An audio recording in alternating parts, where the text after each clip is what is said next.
The Fabulous 413 podcast is funded by the Handle Factory Community Clay Studio in Shelburne Falls, offering summer youth clay and art camps and classes for adults. Learn more at handlefactory.com. Welcome to the Fabulous 413. I'm Khalees Smith. And I'm Monty Belmonte.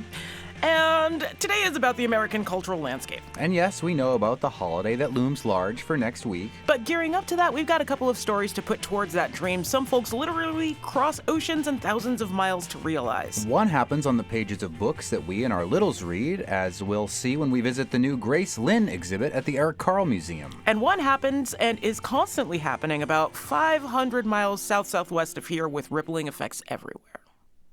Time for our weekly check-in with U.S. Congressman from the 2nd Congressional District of Massachusetts, Worcester's own Congressman Jim McGovern, in a segment we like to call McGoverning with McGovern, but due to a series of holidays and other things over the last couple of weeks, it hasn't been a weekly check-in, leading to our first question from regular questioner and local do-gooder and frequently arrested person, Pocky Wieland, asking, "Hey Monty, what happened to Congressman McGovern? Is he taking time off? I saw him at Greenfield Pride, and he looked defeated. I want him to know that so many of us love and support him." Now, Greenfield Pride was a couple weekends ago, and there was torrential rain, so I think perhaps everybody felt a little defeated by the weather. But no, I was there, and there were lots and lots of people that showed up. I was really inspired and uplifted by all those who stood out in the rain for Franklin County Pride, which took place in Greenfield. It was really magnificent, and I'm still kind of inspired and uplifted by the crowd and just people who are dedicated to doing good. And so it was great. Hopefully we're back in action on a more regular basis on Thursdays here, so people can continue to send in their questions, thefab413 at nepm.org. But let's start with the big news over the weekend, of course, which was the bombing of Iran. According to WGBH News, Massachusetts Democratic Congressman Seth Moulton offering a harsh assessment of the Trump administration's description of the recent attacks on the nuclear sites in Iran, saying that Trump and the Defense Secretary Pete Hegseth are not telling the truth when they say that the bombing operation obliterated key Iranian nuclear enrichment facilities. That's a view that the Iranian supreme leader echoed in a statement this morning. Meanwhile, Massachusetts Congressman Jake Auchincloss told WBUR that he's tentatively optimistic that President Trump's strikes on Iranian nuclear sites could bring Iran to the negotiating table, but argues that the bombings should spur Congress to shrink the president's war powers. What is Congressman Jim McGovern's assessment of what happened with the bombing of Iran? Was it successful, and where should it stand in the checks and balances of the U.S. government? Yeah. Well, first of all, I think it was unconstitutional. I think he needs to come to Congress. I think he still needs to come to Congress. That's the way it's supposed to work. We're supposed to debate these things and vote on them, number one. Number two, it's not my assessment, but it's the assessment of his own intelligence. Again, we all don't want Iran to develop a nuclear weapon, but aggressive diplomacy was the way to prevent them from developing a nuclear weapon. I mean, Barack Obama negotiated an agreement with Iran that contained their nuclear program, had weapons inspectors on the ground. And when Trump became president, he, scuttled it. Biden wasn't able to get it back in place. And as a result, Iran continued to get nuclear materials. But aggressive diplomacy was the way to do this. The question now is, we know, based on our intelligence agencies, that Iran still has nuclear materials. If you're Iran, are you more likely to try to aggressively develop a weapon, or less likely? And I think given the fact that we told them that you had 2 weeks to respond to whether or not you want to go back to the negotiating table, and then we bombed them anyway. I mean, I think there's a concern that Iran may say the only way we can protect ourselves is to develop a nuclear weapon. And I think that's a kind of a terrible outcome.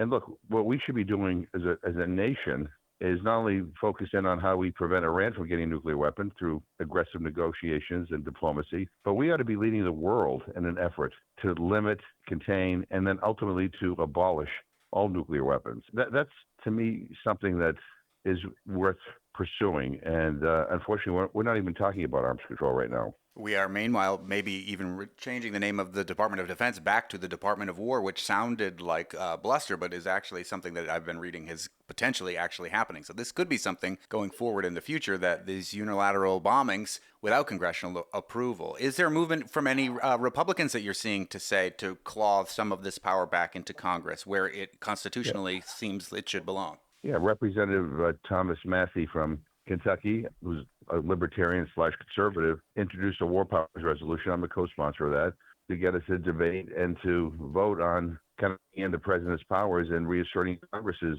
rifle as defined in the Constitution and whether we go to war or not. Look, I think this is a mistake. I think this was a mistake. And what really bothers me is that I think Trump, his initial instincts were actually right. He seemed to be trying to resuscitate negotiations with Iran to get them back to the negotiating table, notwithstanding the fact that he pulled out of the JCPOA that Obama had negotiated. And then I think he was jealous that he thought Netanyahu was getting good press by attacking Iran, and decided that he wanted to get into that action, and he just decided to launch an attack against Iran. So this is about his ego. It's not about this is not about a thoughtful, careful decision. It's about his ego. And if you look at what he's posting on True Social, I mean, every other post is, I deserve a Nobel Peace Prize. I deserve to be thanked by the entire world. I hate the fake news media that is saying that we haven't obliterated all of Iran's nuclear capabilities. But it's all about him. It's all ego. It's all about trying to boost him up. And it's really frightening, quite frankly. Speaking with U.S. Congressman Jim McGovern, McGoverning with McGovern, there are people wondering if there is a sea change afoot in the Democratic Party after the New York City mayor's race and Zoran Mamdani, a Democratic socialist, beating out the billionaire former governor of New York, Andrew Cuomo. Democrats also voted for the top Democrat on the Oversight Committee. Representative Robert Garcia from California clinched a majority of the votes over Massachusetts' own Stephen Lynch, who was the most senior member of that committee, was passed over. Garcia is younger. Lynch is older. Ramdani is younger. Cuomo is older. The politics of some of them are more progressive, of these winners of these latest races. Where do you, this is Jane from Northampton's question, wants to know, if you view this as a sea change, is there a generational shift, and where do you see yourself amidst that shift?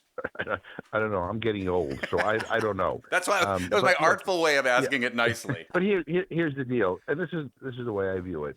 I don't think it's so much about generational change as it is about people wanting us to fight harder. I mean, the people who voted for the nominee in New York, many of them, I would assume, also voted for Bernie Sanders, who is up there in age. And so I think this is a message to the Democratic Party that people want us to fight harder. Look, I just finished my 12th town hall in Athol, which I did on Saturday. And one of the common themes, whether I'm in Northampton or Athol or Worcester or Phillipston or wherever, one of the common themes in these town halls is that people want us to fight harder. They don't think the Democrats are pushing back hard enough. And they're not only interested in, us taking on Trump, but people want to know what we are for. Are we for things that will make a difference in their lives? I think we lost the last election in part because I think a lot of people stayed home. They didn't think it made a difference whether a Republican or a Democrat won. I mean, in terms of their own personal lives. And Madani was talking about, free bus service. Transportation is key in people's lives, and it's a cost. And if you can take that off my plate, that's a good thing. Lowering food costs, that's an important thing. We need to make sure that we're talking about kitchen table issues, stuff that really matters in people's everyday lives. And that's what he did in New York, and it was a winning strategy. The other lesson is he actually campaigned. Mm-hmm. He actually, went out there and showed up at things. And I really do think that the days of, staying secluded in some far-off location and just spending millions of dollars on TV commercials and radio commercials, and you think that that's all you need to do, those days are over. People want to see you. They want to talk to you. They want to tell you what they support. They want to tell you what they disagree with you on. So I think that those are some of the lessons from New York. And even in for the Oversight Committee race, I think Robert Garcia, he won because he ran a better campaign. I was talking to my staff yesterday. I mean, I think I got about 20 calls from him since he decided he was going to run for this. Tip O'Neill had a great line one time. I asked him, what do you need to do to be successful in politics? And he says, remember two things. People like to be asked, and they like to be thanked. And at the time I said, that's it. But as I'm getting older, I'm realizing that there's great wisdom in those words. You're not going to get somebody's vote unless you ask for it. That's a line that I've stolen from you, that you stole from Tip O'Neill, that I use all the time. I think it's a good life lesson, whether you're running for anything or not. It's just a good interpersonal lesson. Yesterday, Congressman McGovern, our friend Tim Garvin, who runs the United Way of Central Mass and is a food bank marcher, was posting about protecting SNAP on social media. The big, beautiful budget is being assessed in the Senate after passing the House several weeks ago. It's looking like there might be smaller cuts to SNAP in the Senate version, while there would be bigger cuts to Medicaid. Massachusetts Governor Maura Healey sent a letter to Congress saying would be an exorbitant burden on Massachusetts, even at the lowest estimate of $184.7 million. The Massachusetts state budget cannot absorb this cost, nor can other states, and that should be no surprise to the federal administration. The bill also faced setbacks in the Budget Committee last Friday as some hard-right Republicans joined Democrats in voting against it. Are Republicans realizing that the risk is not so great for them electorally because Trump's base is so loyal to him and what he wants, or is this bill, as it stands, in jeopardy? Look, I hope it's in jeopardy because it's a lousy bill, and the Senate version is awful. Even in terms of SNAP, it's unacceptably awful. I mean, it's terrible. It's going to hurt people. But I don't know. I mean, there are lots of Republicans on the far right who don't think it cuts enough, and people who are more moderate who say that they're upset by the SNAP cuts and the Medicaid cuts, and they might not vote for it. But they've said that before. I had a Republican yesterday come up to me and say, "Oh, I'm with you on SNAP, and you're right, and you know where I'm coming from." And I said to him, "I'm not a priest, so I don't want to hear your confession. I don't want your confession. I want your vote. I mean, at the end of the day, I don't care whether you mentally align with me. It doesn't make any difference unless you vote with me." It would have been easier for Republicans to get changes if they voted no initially when the bill was brought up in the House. Now it's going to become more difficult, and the pressure on them is going to be more intense because Trump is going to be saying, you're the only thing that stands between me signing a bill before the 4th of July, and so, I will hold you accountable and I'll get a primary opponent against you. But look, every person in the House and the Senate know how devastating these cuts are going to be. We've had people who are directly impacted. We've had organizations that fight against hunger and fight for health care who have come to Washington, who have lobbied members of Congress. Everybody knows. The question is whether they have the guts and the spine to stand up to the guy with apricot makeup and actually vote no. They haven't up to this point. I mean, we've had time and time again where they've threatened to vote no and then they cave. I hope they don't cave again, but based on past history, I don't expect many profiles in courage. But this is a devastating, awful, terrible bill that will increase hunger and throw more people off of health care. And they should be ashamed of themselves for even bringing this forward. And they're doing that while giving billionaires tax cuts. I mean, it's disgusting. Quick question. There has been some reports locally, I know in Turners Falls and Greenfield, of SNAP being stolen, like literally stolen, and the people who are on SNAP are unable to recoup that money. Right. We did have a question from Amy in Greenfield about getting hacked during a swipe, and many of the dependents who were expecting $700 or more in EBT benefits got them all taken away.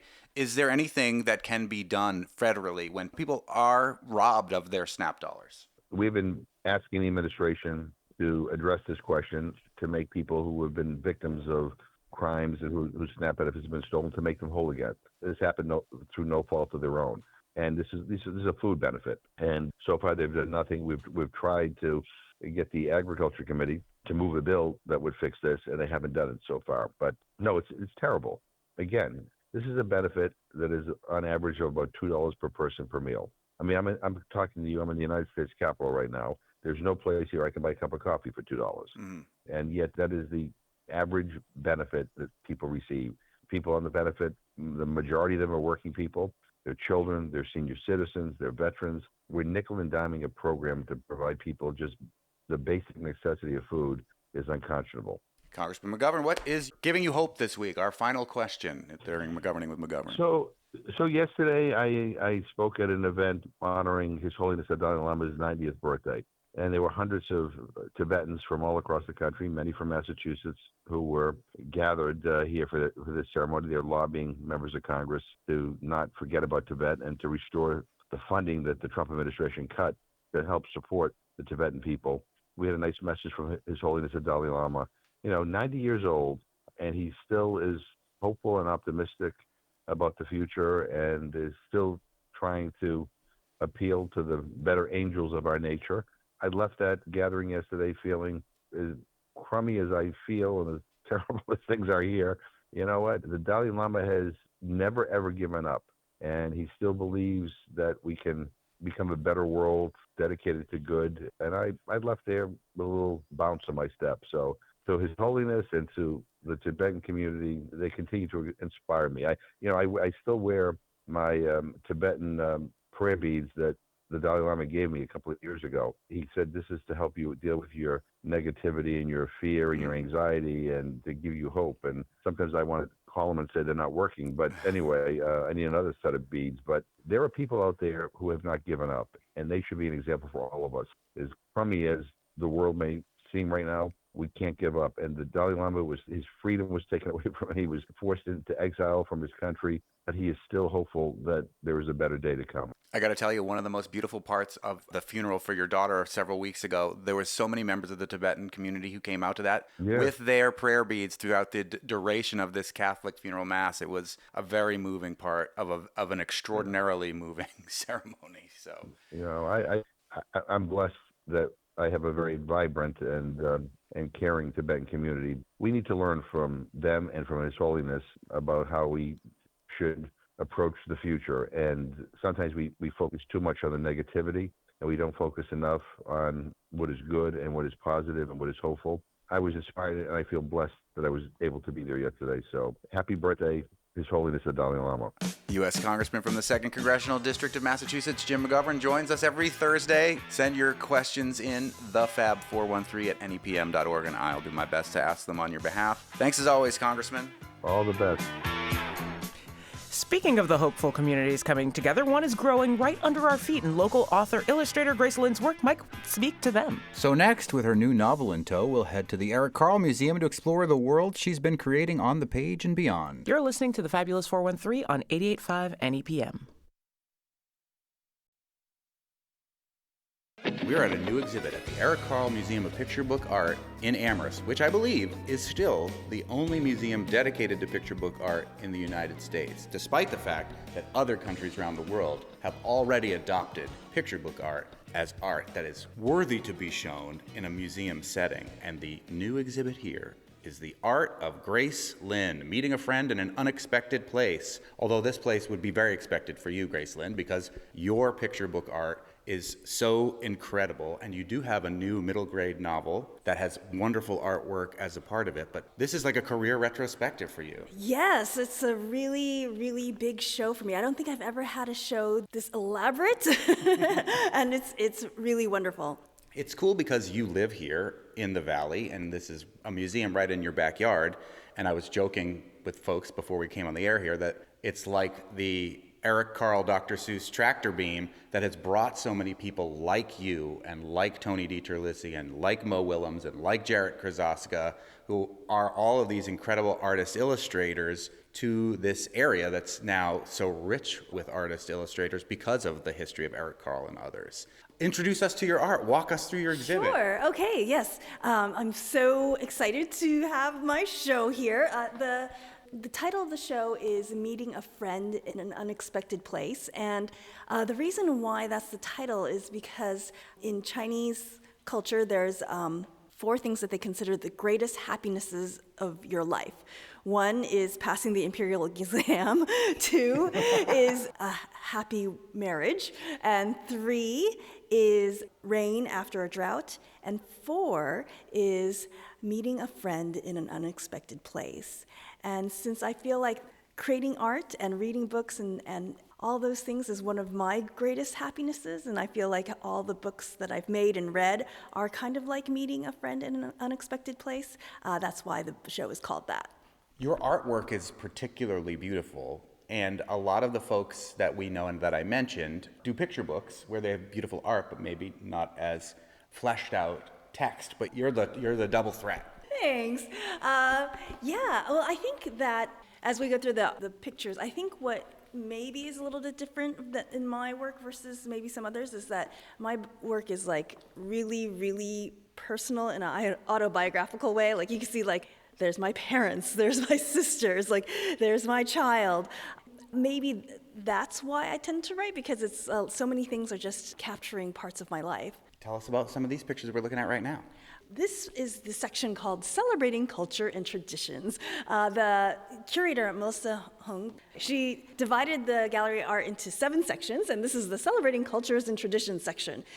This section kind of shows my books that talk about Chinese festivals and Chinese traditions like making dumplings and flying kites and Lunar New Year, which was a big part of my work, especially in my early career. And it all features my family growing up, my 2 sisters, my parents. So is this your parents and you and your family right there? Yes, exactly. And I always... dumplings. Yes. I hate dumplings. Just kidding. Can you imagine? That's going to come up multiple times, and I'm not going to explain why. Hopefully at this point in the show, if people have been listening. They don't. Nobody remembers. Nobody cares. It's all a joke just for me, but Grace Lynn understands it. Well, yeah, and so, yes, these books have my 2 sisters in it because there's a long story about how in my very first picture book, The Ugly Vegetables, I did not include them in my picture book, and they got really, really mad, and they made me promise to put them in the rest of my book, so that's why they are included in there. The second section features my Ling and Ting series. So Ling and Ting are my books about these Chinese American twins. They are my early reader series that were inspired by these really, really old books that I read when I was a child about triplets. They're called Flicka, Dicka, and Ricka. And Snip, Snap, and Snurr. They're like so old, but the library that I was at when I was a child had these books, and for some reason I adored them. And so when I grew older, I was like, I want to do a book about triplets, and then it turned into twins. I actually tried to make it into a picture book, but every time I was doing a story, it just wouldn't work. And it's kind of, instead of doing what I wanted to do, it kind of reinforced the stereotype that all Asians looked alike. And then it was only when I turned to 2 characters and I was able to change it to a early reader and able to put the kind of layers in it that I was able to show how, yes, people look alike, but they're not exactly the same. So it worked much better as twins. Are they your sisters? Are they based on your sisters? These are not based on my sisters, but they are inspired by some twins that came to a book signing one day.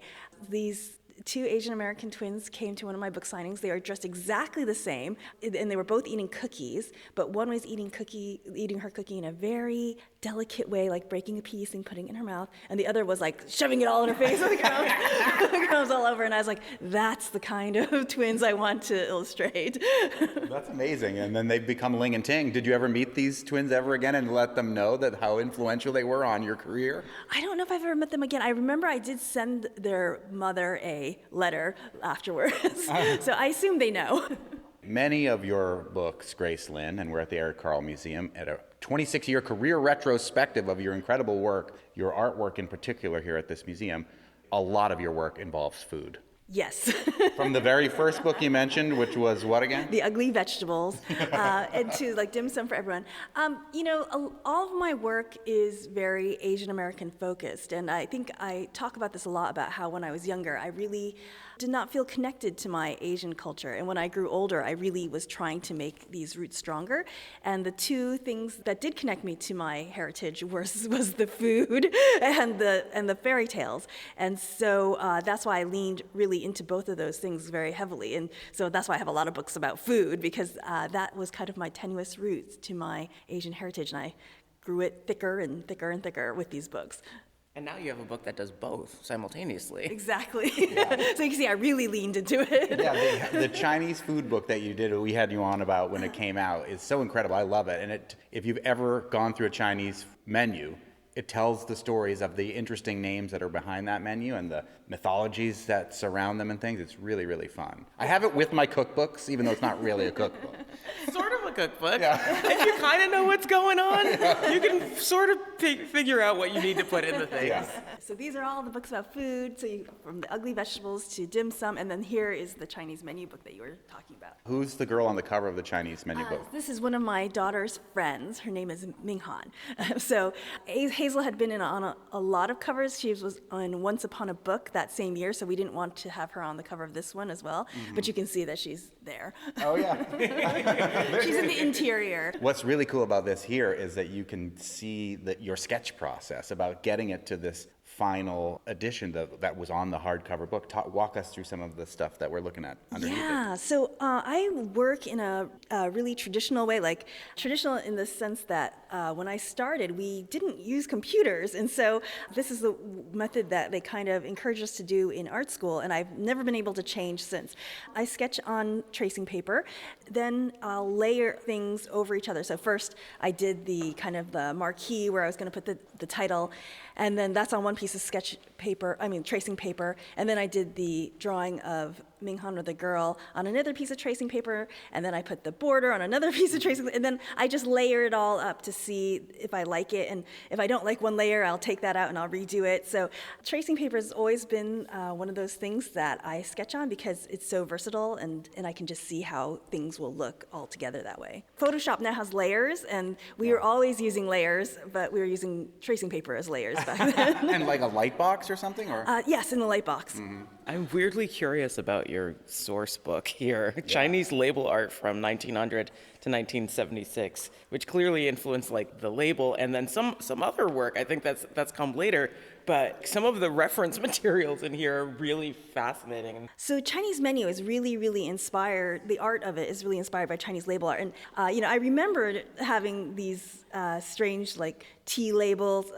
Strange is not the right word, but these very unique-looking tea labels when I was a kid, and then when I grew older, seeing it when I was like in Chinatowns and China and Taiwan, like especially in museums, and then I realized like, oh, I want to use that as the inspiration for the art, and then the internet, you look up label art, you look up like decorative art, and then you find the books, and so you can see how the art is really inspired by that kind of label art with these like really elaborate borders with kind of like another story in it. So yeah, they look to me almost like a movie poster level amount of detail to surround a little story within a story. Exactly. But it also looks like it could just hold tea. Yes, exactly. Yeah. Well, you've probably seen them on tea, but then when you look at the detail, it feels like... Or like I'm buying white fungus from Mom's. Yes. These are all the little paintings of the food that was in Chinese menu, and I just love seeing this all together like this. And it's like a menu in and of itself. Yeah. And it's just so fun to see it like this, and I'm glad people can get to see like how I was so painstaking with even like the detail on the china. And this is the original art, right? Mm-hmm, yes. Yeah, that's so great. You were really involved in the creation of this exhibit here at the Eric Carle Museum. Grace Lynn, meeting a friend in an unexpected place. Yes, this exhibit is really, really moving to me because I really feel like it shows so much of my life.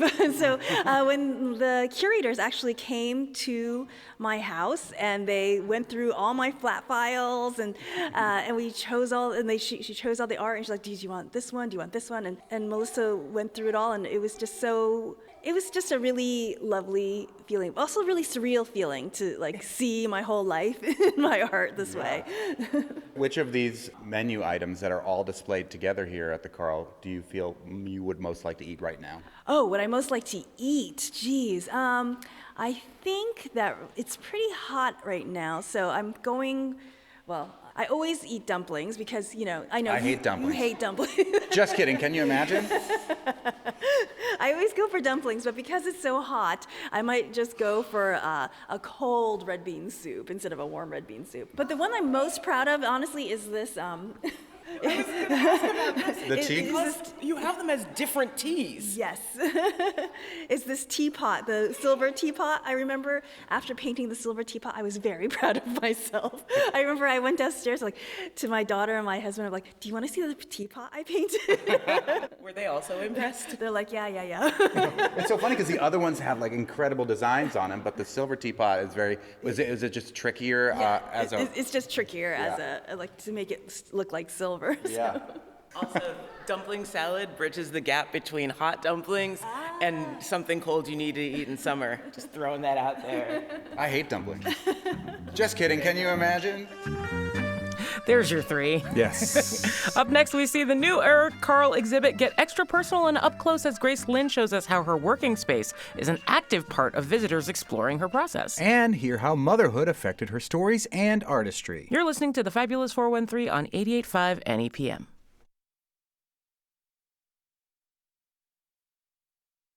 The fabulous 413 podcast is funded by Window World of Western Mass, a local family business with experienced craftsmen offering wood, vinyl, and composite windows. windowworldofwesternma.com. Now what section are we in, Gracelyn, here at your career retrospective exhibit at the Carl? This section is they call it Graceland's studio, where they actually built a replica of my studio. One of the things that is displayed is my collection of Daruma dolls. So Daruma dolls are these little dolls, very small, like palm-sized. They're to symbolize this old Japanese monk. And when you get these dolls, they have no pupils in the eye. And what you're supposed to do is when you have a goal that you want to accomplish or a wish that you want to come true, you dot in one eye, and then when the goal is accomplished or the wish comes true, you dot in the other eye. So every time I start a book, I dot in one eye, and then when I finish a book, I dot in the other eye, so you can see which books I have not finished yet. Talk about your stamps and your ink cakes. Okay, so these down here are my name chops. And so if you've read my book, Dumpling Days, you know, one of the big things that the girl that's based on me does is that she goes to Taiwan and she gets her very first name chop. And a name chop is kind of like a special stamp where your Chinese name is carved into it. You've probably seen pictures of Chinese art where there's like a red square mark in the bottom that symbolizes the artist mark. So it's the same thing. These are name chops, which is also an artist mark. These are all the different ones I have. Some don't have my name in English in them. Some of them do. Some of them Gracelyn. Some of them just say Pacey with my Chinese name. So that's why I have all these different ones. Explain the difference between those names. They all have my Chinese name in Chinese characters. Which is what? Lin Peici. So they have that. And then Grace is obviously my American given name. Pacey is my middle name, but that's really just an Americanization of Peici, and Lin is my last name. And so with my name chops, you can choose to have it all only in Chinese characters, or you can choose to have Chinous characters and then an English name underneath. Is this your full collection, or do you have more? I have more. I'm lucky because I have a postcard that you stamped with the Pacey. I guess the one that I've been missing the most from my studio that they took away. To put on display in a museum so everyone can come see it in Amherst. They borrowed it. Are my containers. You can see I have these little containers. One is shaped like a peach, one is shaped like a persimmon, and one is shaped like an orange that's on a tray. And these little containers I put my sugar or sweeteners in. And so every morning when I make my coffee or Creo brew, I would take a spoonful of sweetener from one of these containers. Now, the thing is that each one of these containers, even though they all contain the same thing, they symbolize different things. Like the peach symbolizes longevity or good health, and the persimmon symbolizes smoothness or things going as you wish, and the orange symbolizes good fortune or money. So in the morning, I would make my Creo brew, or I make my coffee, and I think, oh, what kind of things do I need today? Do I need to feel healthy? Do I need some money today? Do I need things to go smoothly? And then I would take the sweetener out of the correct container, and that's a habit that I'm not doing right now because the containers are here. You might want to take a little from each every day. Yeah, that's true, but that's a lot of sugar. We are now in the modern mom myths, which is a big kind of, I guess, turning point in my art. You can see that the style is pretty different from perhaps some of the other art, and this is because I became a mom. And it totally changed your style? Well, it changed a lot of things for me. When I first had Hazel, my daughter, I was finishing up When the Sea Turned to Silver, and it was really, really hard to write and illustrate while having a child. And I remember thinking like, oh my gosh, I don't think I can do this. How can I create books in spite of having a kid, and it was only when I did this book, where this book is Big Mooncake for Little Star, I realized, oh, wait, I'm doing this book because I'm a mom, because I have a kid. And that kind of like changed my whole perspective and changed my whole thing, and realizing, oh, instead of trying to separate the two, I need to just embrace it and make it all one big mess. And that's kind of why this art is different too. It's just everything changed and my life changed. And it was all good though. I think it's even better. Compare the Big Moon Cake to Little Snow? Yeah, so a big moon cake for Little Star centers around Little Star, who eats a little bit of a really, really big moon cake every night. And as she does that, the viewer slowly realizes that the moon cake she's eating is actually the moon in the sky, and that's why there's the faces of the moon. So it's a true story. Yes, completely 100% true. That's how astronomy works, everybody. That's what we learn every Monday on the show. Somehow Alma Hamid never brings up the child in the sky who eats the moon, and then his mom has to bring a new moon out. Do you prefer moon cakes with the egg yolks? When I was young, I could not stand the mooncakes with the egg yolks. I thought they were the grossest things. But as an adult, it's kind of grown on me. The older you get, the more gross food you like. And so that's a big mooncake for Little Star. And then there's a big bed for Little Snow. A big mooncake for Little Star, the background is all black. And the clothes of Little Star and her mother, they kind of fade into the background of the black, so it's like a fadeaway style. A big bed for Little Snow, everything is all white, and the clothes of Little Snow and his mom all fade into the white background, so it's kind of the opposite. And Little Snow, it's all about him jumping on this big bed in the wintertime. All during the winter, he jumps on the bed when he's not supposed to, until finally the feathers start to scatter out of it, which the viewer realizes, just like in A Big Mooncake for Little Star, causes the snow to fall on the ground. So he's Cosmo Snow. He's Weather Boy. Again, another true story. I learned this from Dave Hayes, the weather nut. Digital producer Ayu has a question for Grace Lynn. Can you explain the decision to make the clothes blend into your books, like Once Upon a Book or Mooncake or Snow, versus the other illustrations that you do where the clothes are contrast from the backgrounds? So A Big Mooncake for Little Star, when I was doing the art for that, was when my daughter was pretty young. I think she was about 4. And I remember that was the time that the Carl Museum was actually showing a exhibit of Robert McCloskey. And if you know my daughter, when she was 4, she loved ducks. And Robert McCloskey is the illustrator for Make Way for Ducklings.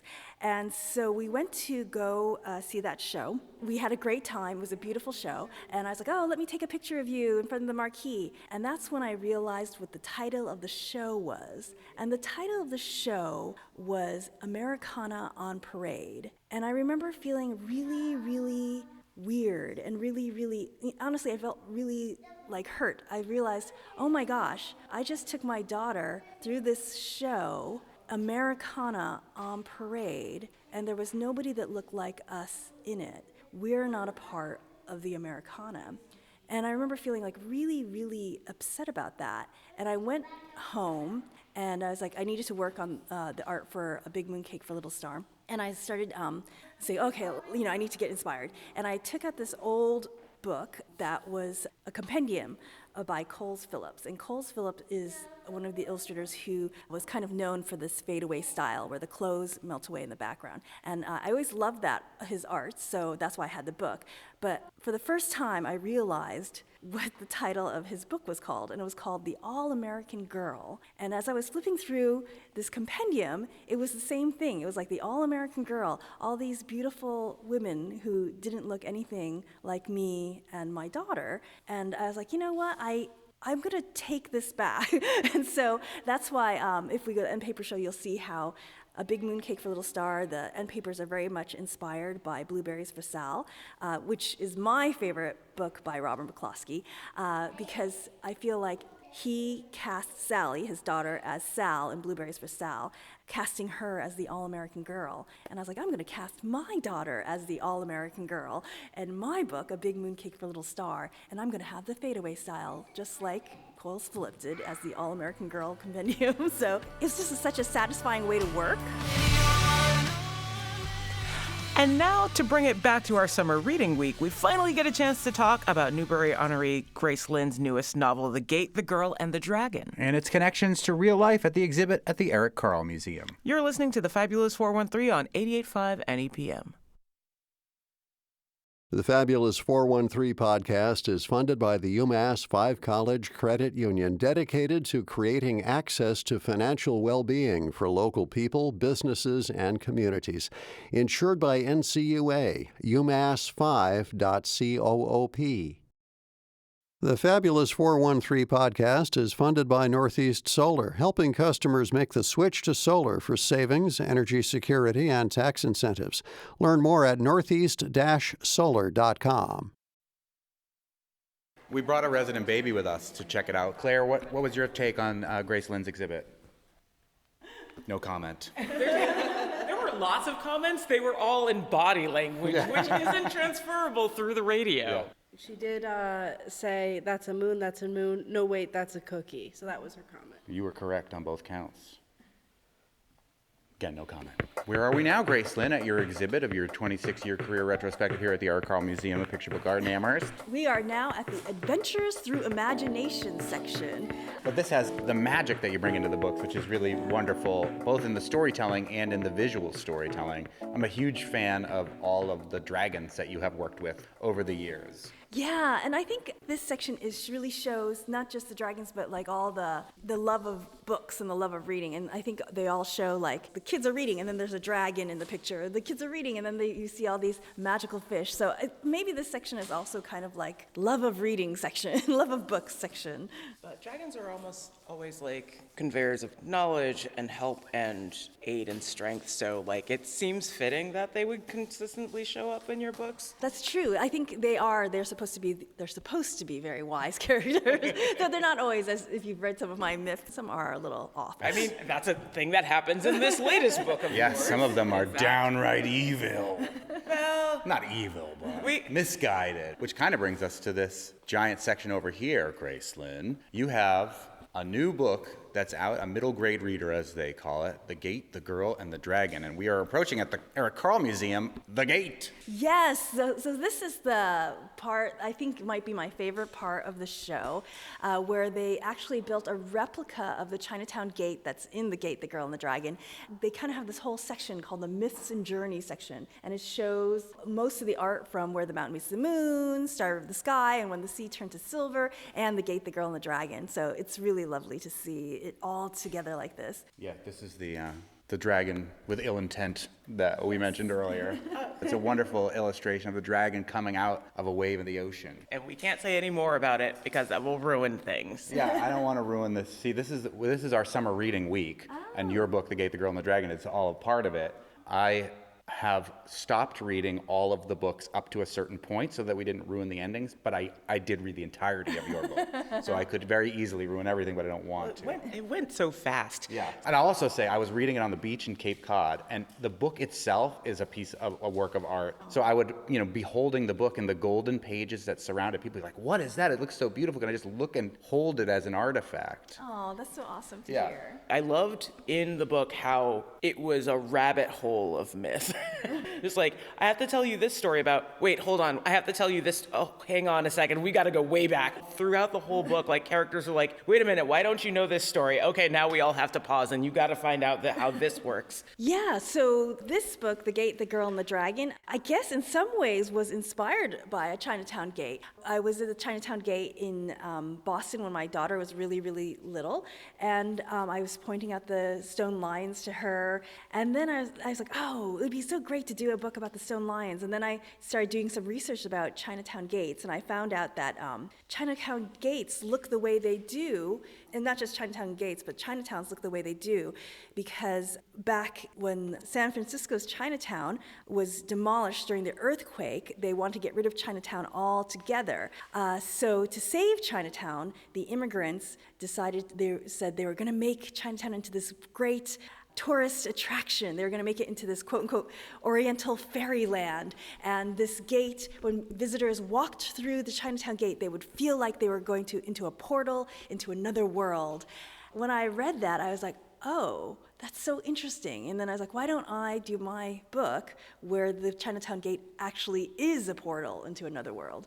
And despite being called The Gate, the Girl, and the Dragon, it has a lot to do with the stone lions. They may be some of the most important characters. And when you see stone lions, which are not hard to find. There is a lion and a lioness that I'm assuming is truth that you brought into this otherwise wonderful, fanciful new story. Yeah, I showed my daughter the stone lions, and you'll see them very often in front of Chinatown gates. And I was like, do you notice how they're not exactly the same? One lion holds a ball, and the other lion holds a lion cub.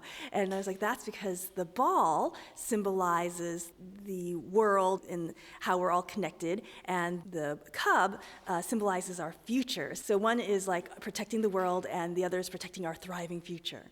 Also, in the beginning of the book, talking about the spirit within stone, just something that I feel like sculptors talk about a bunch, but it was really interesting because that feels like a cross-cultural thing. Like in cultures all around the world, you have stone guardians helming cities, helming villages and things, and to think about the spirit within those stones, protecting and how they interact with the people around them, I thought was really, really cool to just launch out of the gate with. I think the gongsi is a Chinese word that symbolizes scholar stone or spirit stone, because Chinese scholars actually believed these stones had spirits. If you go to a Chinese garden, you'll see they have these weird-looking, grotesque rockeries that have been weathered by wind and the elements, and they'll have it on a pedestal in the middle because they feel like the stone has a spirit in it. So that was very much taken from that part of Chinese culture. But it reminded me of the myths behind gargoyles. Yeah. Oh. And warrior statues. And there's one in northern Africa that I can't remember now. But it was really cool to think about how those spirits were all connected. And we Italian Catholics love a good Mary on the half shell.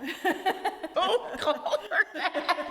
Khalees was mentioning before how there are so many stories within the stories of your new book, The Gate, the Girl, and the Dragon, Grace Lin. Are the stories within the stories your stories, or are they ancient Chinese myths that you've woven into the grander fabric of the story that you have created? You know, the stories within the stories, I'm pretty sure almost all of them are real, either ancient legends or modern urban legends. One of the stories talks about the dragon pillar, and that is actually a real urban legend in Shanghai, where if you drive along the highway in Shanghai, you'll all of a sudden see one of the columns holding up the pillar is this great big golden pillar with bronze dragons all over it, and it's bigger and shinier, and it's like very ornate compared to all the other pillars. The story behind it is that they put that pillar there to appease a dragon that was living underneath the city, and I put that in the book. So you can see all the stories have their real legends in real life. But none of them gets that far into ancient territory. They're all like in modern day. Even older stories are still kind of couched in modern day, which is really cool. Yeah, I mean, even there's the story of the bell, which is an ancient story, but